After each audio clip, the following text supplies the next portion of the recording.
สวัสดีสบายดีพี่น้องมื้อนี้ก็มาทำงานทำการคือเก่าพี่น้องเอ้ยคนกิ่งทุเรียนมื้อนี้บ่มีหยังนี่เด้อกระเป๋าเด้ออีซี่เด้อพายนั่นเป็นจังไดมันก็ขายกระเทยหน่อยหนึงพี่น้องก็บ่เป็นหยัง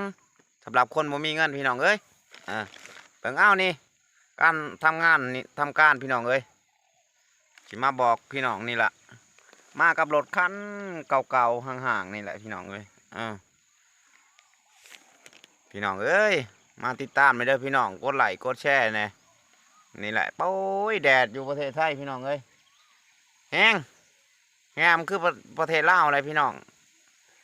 เอฟซีทางใดกะเห็นกะกดไลค์กดแชร์ในเด้อพี่น้องเด้อเบิ่งเอานี่แหละกระเป๋าชื่อว่านนี่พี่น้องนี่ก็เอาล่องพายเบิ่งมันนี่ก็โอ้ยคือกระเทยจ้ามันก็บ่มีอย่างไรดอกพี่น้องนี่แหละมาถ่ายคลิปให้เบิ่งพี่น้องเอ้ย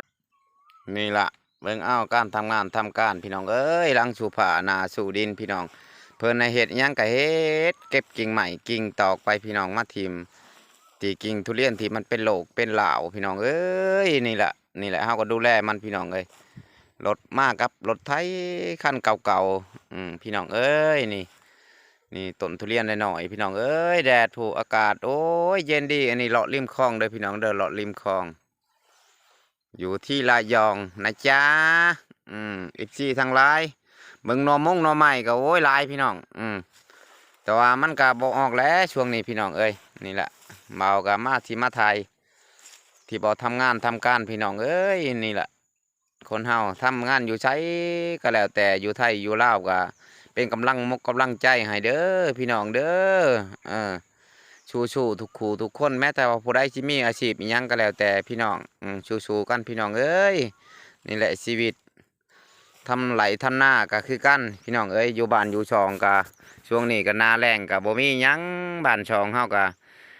มีแต่ว่าไปหาทำงานมาประเทศไทยพี่น้องที่เพิ่นปล่อยโอกาสให้เฮามาทำงานทำการก็มาได้พี่น้องเด้อเฮ็ดบัตรเฮ็ดเบอร์มาในความถูกต้องได้พี่น้องเอ้ยอย่ามาในความหลักหลบเข้ามาได้พี่น้องถ้าเข้ามาแบบว่าบ่ถือกฎหมายมันก็สิถูกจับถูกผูกพี่น้องเอ้ยถ้ามาในความถูกต้องก็เหมือนอยู่บ้านอยู่ช่องเฮาพี่น้องนี่แหละวิวสิถ่ายให้เบิ่งกล้องก็บ่ดีโทรศัพท์นี่ก็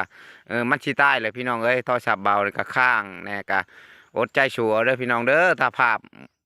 ตัวใดบ่แจ้งบ่สว่างก็ขอโทษขออภัยนำในไลน์พ่อแม่พี่น้อง FC ทางไลน์ว้าวไลน์ยายห่างพี่น้องคลิปมันสิยาวขอฝากคลิปในเด้อพี่น้องเด้อถ้าผู้ใดเห็นก็กดไลค์กดแชร์บายบายฮักกันทุกคู่ทุกคนพี่น้อง